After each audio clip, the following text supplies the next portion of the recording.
Hei, olen Kimmo Horisontilta.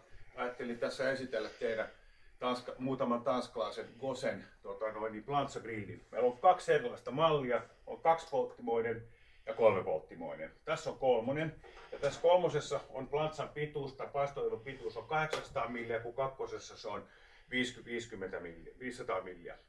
Ja tämä grilli toimii siten, että tässä on valot, tosi näppärät, ja kun tässä on nämä 3 säädinnuppia, kun tämän painaa alas, ja se on lapsilukot, se pitää painaa alas, niin kello 9 lyö pietso ja tämä poltin täällä alla syttyy. Ja sama näille kaikille muille. Ja maksimiteho on kello 9 ja minimi kello 6. Ja samalla lailla sammuu pitää taas painaa, niin se menee pois päältä.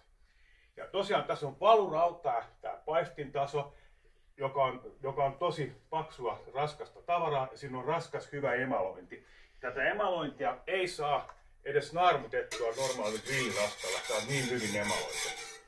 Ja tämän grillin alla on rasvapeltejä 2 kappaletta, ja täällä on tämmöinen aukko, mihin kun sitten ne rasvat, kun on täysin jäähtynyt, niin ne ohjautuu tänne pelleille, jotka on täältä helppo tyhjentää.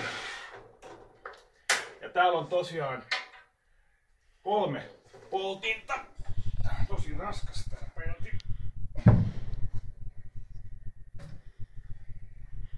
Säädetään tosiaan nämä säädinnupeilla.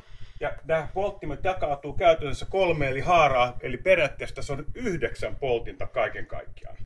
Ja täällä näkyy nämä rasvapellit. Ja rasva tosiaan ohjautuu täältä näille pelleille molemmille tämän ohjauslevyn kautta.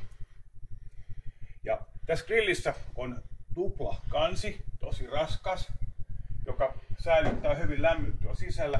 Ja siinä on myös lämpömittari, joka antaa tavallaan kuvan siitä, miten kuuma tuo grilli on. Tässä on myös jykevä hyvä vaunu, jossa on sivutasot ja nämä taittuu sivuille, kun ne haluaa taittaa pois. Ja ne menee, täällä on nappi, mistä sen tekee. Eli tämän näköinen on tämä, ja kuten mä sanoin, niin tässä on myös olemassa 2 polttimia.